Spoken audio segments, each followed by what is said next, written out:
বিশ্ব রাজনীতিতে বর্তমানে সবচেয়ে আলোচিত বিষয় হচ্ছে রুশ ইউক্রেন যুদ্ধকে কেন্দ্র করে রাশিয়া ও যুক্তরাষ্ট্রের দ্বিপাক্ষিক বৈঠক। চিরবৈরী দেশ দুটির অতি আগ্রহী বৈঠকে বিশ্বজুড়ে তৈরি হয়েছে বিস্ময়। সেই সঙ্গে ভবিষ্যৎ রাজনীতির তীর আসলে কোন দিকে এগোচ্ছে সেটা নিয়েও তৈরি হয়েছে সংশয়। বিশেষজ্ঞদের মতে সম্ভবত মধ্যপ্রাচ্যের অন্যতম শত্রু রাষ্ট্র ইরানকে ধরাশায়ী করতেই ইউক্রেন রাশিয়া যুদ্ধকে ঢাল হিসেবে ব্যবহার করে রাশিয়ার কাছে ঘেঁষছে যুক্তরাষ্ট্র।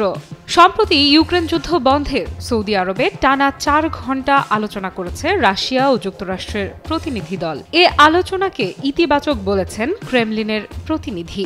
রাশিয়ার প্রতিনিধি দলের সঙ্গে দীর্ঘ বৈঠক শেষে যুক্তরাষ্ট্র জানিয়েছে তাদের আলোচনা হচ্ছে যুদ্ধ বন্ধে রাশিয়া আন্তরিক কিনা তা দেখার প্রথম পদক্ষেপ। অন্যদিকে রাশিয়া বলছে তারা আমেরিকার সঙ্গে সম্পর্ক স্বাভাবিক করার আশা করছে। যদি সত্যি তেমনটাই হয়, যুক্তরাষ্ট্র ও রাশিয়ার বন্ধুত্ব পায় নতুন মাত্রা, তাহলে প্রশ্ন ওঠে ইরানের কি হবে। চলতি বছরের জানুয়ারিতে রাশিয়ার সঙ্গে 20 বছর মেয়াদী কৌশলগত প্রতিরক্ষা চুক্তি স্বাক্ষর করে ইরান। চুক্তি অনুযায়ী দেশ দুটির প্রতিরক্ষা বিষয়ক যে কোনো ইস্যুতে একে অপরের পাশে থাকার প্রতিশ্রুতি দেয়। তবে সব হিসেব নিকেশ গুলিয়ে দিল সাম্প্রতিক ইউক্রেন বিষয়ক এই দ্বিপাক্ষিক বৈঠক। রাশিয়া ও যুক্তরাষ্ট্রের কাছে আসার গল্পে ইরানের অবস্থান ঠিক কোথায় থাকবে উঠছে সেই প্রশ্ন। তাহলে কি যুক্তরাষ্ট্রের মতো শক্তিশালী রাষ্ট্রের আহ্বানে রাশিয়াকে আর পাশে পাবে না তেহরান? এমন সংশয়ের জবাব দ্রুতই এলো রাশিয়ার পক্ষ থেকে। কূটনৈতিক সম্পর্ক যতই যুক্তরাষ্ট্রের সঙ্গে হোক না কেন, বন্ধু ইরানের পাশেই আছে রাশিয়া। পারমাণবিক ইস্যুতে রাশিয়ার পররাষ্ট্রমন্ত্রী সের্গেই ল্যাভরভের ইরানের সাম্প্রতিক সফর তেমনটাই ইঙ্গিত দেয়। বিভিন্ন দ্বিপাক্ষিক ও আঞ্চলিক ইস্যুতে আলোচনা করতে 25 ফেব্রুয়ারি তেহরান সফরে যান রুশ পররাষ্ট্রমন্ত্রী সের্গেই ল্যাভরভ। বৈঠক করেন ইরানের প্রেসিডেন্ট মাসুদ পেজিশকিয়ান ও দেশটির পররাষ্ট্রমন্ত্রী আব্বাস আরাকচির সাথে। দুই দেশের সর্বোচ্চ মহলের বৈঠকে ইরানের পারমাণবিক কার্যক্রম প্রসঙ্গ নিয়েও আলোচনা হয়। এ সময় ল্যাভরভ বলেন, joint comprehensive plan of action চুক্তির আলোকে ইরানের পারমাণবিক কর্মসূচি নিয়ে আমরা যৌথভাবে কাজ করতে প্রস্তুত আছি। রুশ পররাষ্ট্রমন্ত্রীর বরাতে এক প্রতিবেদনে বিষয়টি নিশ্চিত করেছে বার্তা সংস্থা রয়টার্স।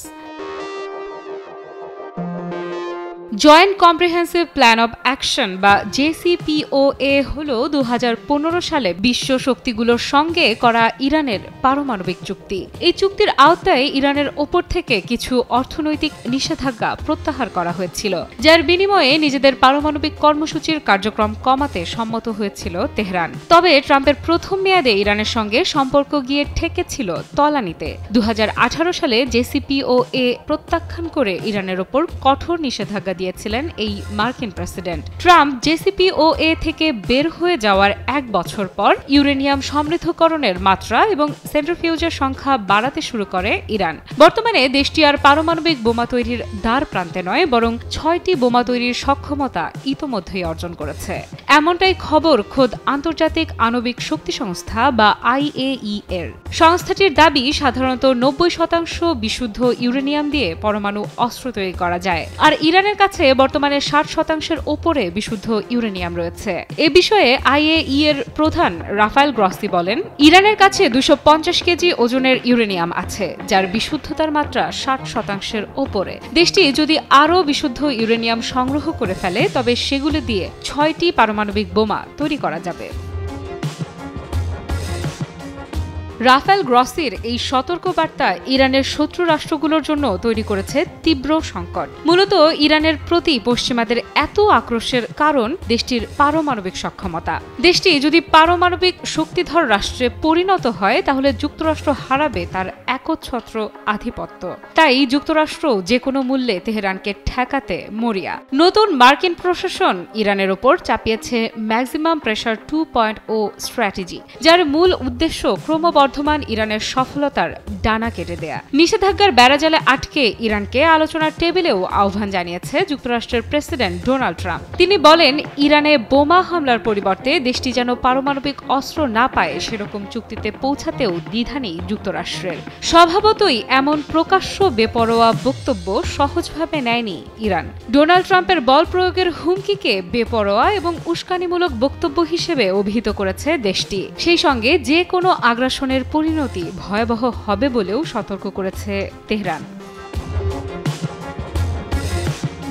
রাজনীতির মাঠ যখন এতটাই গরম, তখন ইরানের প্রতি যুক্তরাষ্ট্রের অযাচিত নিষেধাজ্ঞার মধ্যে রাশিয়ার সর্বোচ্চ কূটনীতিকের তেহরান সফরকে অত্যন্ত গুরুত্বের সঙ্গে দেখছেন ইসরায়েলের প্রধানমন্ত্রী বেনিয়ামিন নেতানিয়াহু ও মার্কিন প্রেসিডেন্ট ডোনাল্ড ট্রাম্প। সম্প্রতি রাশিয়ার সঙ্গে ব্যাপক সম্পর্ক উন্নয়ন হয়েছে ইরানের। গত জানুয়ারি মাসে রুশ প্রেসিডেন্ট ভ্লাদিমির পুতিনের সাথে কৌশলগত চুক্তি করেছেন প্রেসিডেন্ট পেজেশকিয়ান, যার মাধ্যমে দুই দেশের অর্থনীতি সহ সামরিক ও প্রতিরক্ষা খাতে সহযোগিতার দ্বার উন্মোচিত হয়েছে। এমনকি গত ৩ বছর ধরে চলমান রাশিয়া ইউক্রেন যুদ্ধে মস্কোকে ড্রোন ও ক্ষেপণাস্ত্র দিয়ে সহযোগিতা করেছে ইরান। আর এতেই চিন্তায় পড়েছে মার্কিন প্রশাসন। যদিও রুশ পররাষ্ট্রমন্ত্রী সের্গেই ল্যাভরভ জানিয়েছেন, ইরানের পারমাণবিক কর্মসূচি নিয়ে যেসব সমস্যা রয়েছে সেগুলো সমাধানে কূটনৈতিক পদক্ষেপ গ্রহণ করতে মস্কো তেহরানের পাশে রয়েছে। সেই সঙ্গে ইরানের প্রতি মার্কিন প্রশাসনের অযাচিত নিষেধাজ্ঞাকে সমর্থন করে না রাশিয়া, এ কথাও স্পষ্ট জানিয়ে দিয়েছে দেশটি। তেহরানে অনুষ্ঠিত বৈঠকে সের্গেই ল্যাভরভ বলেছেন, যুক্তরাষ্ট্রের অবৈধ নিষেধাজ্ঞা সত্ত্বেও আমাদের বাণিজ্য ইতিবাচকভাবে গতিশীলতা পেয়েছে। গত বছর ইরান রাশিয়ার বাণিজ্যের পরিমাণ 13%-এরও বেশি বেড়েছে। দুই দেশের সম্পর্ক এভাবেই চলমান থাকবে। রাশিয়ার পক্ষ থেকে এমন বক্তব্যে এ কথা তো স্পষ্ট, রুশ ইরানি বন্ধুত্বে এত সহজে ফাটল ধরছে না, যা নিঃসন্দেহে যুক্তরাষ্ট্রের জন্য অশনি সংকেত। আফরিদা ইফরাত, নিউজ 24।